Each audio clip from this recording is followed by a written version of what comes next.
કેવી રીતે ષડયંત્ર રચવામાં આવ્યું હતું તેને લઈને પણ જાણકારી સામે આવી છે। ત્યારે કાર બ્લાસ્ટમાં સામેલ આતંકી ડોક્ટર ઉમર નબી જમ્મુ કાશ્મીરના પુલવામાનો રહેવાસી છે। પુલવામાના કોયલ વિસ્તારમાં તે રહેતો હતો।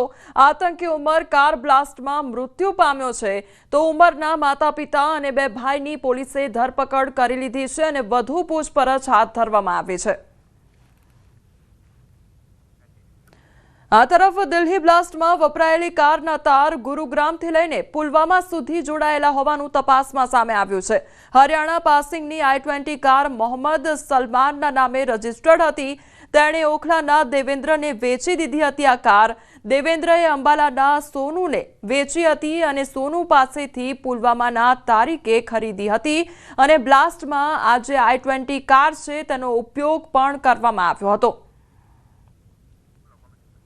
તો દિલ્હીમાં જે બ્લાસ્ટ સર્જાયો તેમાં I-20 કાર જે છે તેમાં વિસ્ફોટક પદાર્થો રાખવામાં આવ્યા હતા અને તે ગાડીના કારણે જ આ જે વિસ્ફોટ છે તે સર્જાયો હતો, બ્લાસ્ટ સર્જાયો હતો અને જે આ ગાડી કોના દ્વારા વેચવામાં આવી હતી અને કોના દ્વારા ખરીદવામાં આવી હતી, ક્યાં સુધી એના તાર જોડાયેલા છે તેની તમામ જાણકારી આપવામાં આવી રહી છે। હરિયાણા પાસિંગની આ જે I-20 કાર હતી તે મોહમ્મદ સલમાનના નામે સૌથી પહેલા રજીસ્ટર્ડ હતી અને તેણે ઓખલાના દેવેન્દ્રને આ જે કાર છે તે વેચવામાં આવી હતી। સૌથી પહેલો જે તેનો ઓનર હતો તે હતો મોહમ્મદ સલમાન અને ત્યારબાદ ઓખલાના દેવેન્દ્રને આ જે ગાડી છે તે વેચવામાં આવી હતી।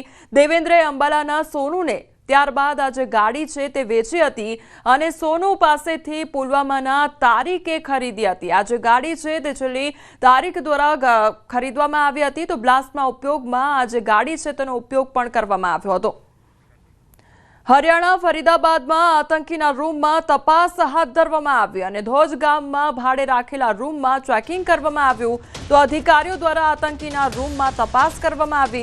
રૂમ અલ ફલાહ યુનિવર્સિટીથી 500 મીટરના અંતરે છે। ત્યારે ગઈકાલે રૂમમાંથી 360 કિલો એમોનિયમ નાઇટ્રેટ મળી આવ્યું હતું। રૂમમાંથી 14 બેગ પણ મળી આવી, 2 ઓટોમેટિક પિસ્તોલ પણ મળી આવી અને 84 જેટલા કારતૂસ મળી આવ્યા હતા। તો જે આતંકીઓ છે તે આતંકીના રૂમમાં પણ તપાસ હાથ ધરવામાં આવી અને ધોજ ગામમાં જે ભાડેનો રૂમ રાખેલો હતો તેમાં જઈને આ તપાસ કરવામાં આવી અને કેટલીક વસ્તુઓ પણ ત્યાંથી બરામદ થઈ છે।